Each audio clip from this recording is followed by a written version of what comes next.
ఈ 3+2 వెనక్కిపోయినాయి. వాళ్ళ పార్టీలు ఇప్పుడు స్ట్రాంగ్గా ఉన్నాయి కాబట్టి ఈ 10% అక్కడ డిసైడింగ్ ఫ్యాక్టర్. అంతే కదా. కాబట్టి ఇక్కడ కాన్సెప్ట్ అంతా కూడా దాని చుట్టూతో నడుస్తుంది. మిగతాదంతా కూడా ఉత్తుత్తి చర్చలే. ఇక ఏది పడితే అది మాట్లాడుకోవడం అన్నట్టు. ప్రాక్టికల్ గా రేపు పొద్దున్న జనం చూస్తారు.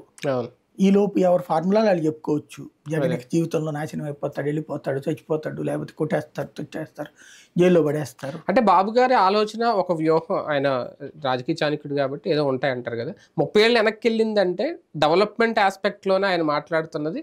డెవలప్మెంట్ ఏం జరగలేదు, ఇప్పుడు నేను ఇమీడియట్ గా దాని మీద దృష్టి పెట్టబోతున్నానని ఆయన ఉద్దేశం. అంతే కదా ఆలోచన. ఆయన మొదటి నుంచి అదే చెప్పుకొస్తున్నారు. 30 ఏళ్ళు వెనక్కి వెళ్ళిపోయింది రాష్ట్రం. అదే అంటే 30 ఏళ్ళు వెనక్కి వెళ్ళడం అంటే ఏంటని జనాలు చూస్తారు. 30 ఏళ్ళు డెవలప్మెంట్ అయినా సంక్షేమం కూడా ఉచితాలు ఎక్కువ ఇవ్వడం వల్ల ఇలా అయిపోయాయి అట్లా అంటలేదు కదా. 30 ఏళ్ళు వెనక్కి వెళ్ళిందని స్టార్టింగ్ లో అన్నారు. అప్పుడు అదే అనేది 30 ఏళ్ళు వెనక్కి వెళ్ళింది ప్రిపేర్ అవ్వండి. ఫస్ట్ నుంచి కూడా చెప్తుంది అదే. ఈ పాయింట్ అని ఎత్తట్లేదు. అదే అవును. టోటల్ గా రాష్ట్రం వెనకబడిపోయింది. ఆటవిక కాలం అనొచ్చు ఈ గొడవలు, లేకపోతే కనుక కొన్ని దాడులు, డెడ్ బాడీలు, డోర్ డెలివరీలు, ఇవన్నీ దృష్టిలో అని ఉండొచ్చును.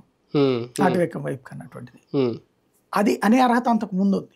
అధికారంలోకి వచ్చాక ఈయన గనక ఈ గొడవల్ని గురించి ఖండించుంటే ఆ పదానికి ఒక అర్థం ఉండేది.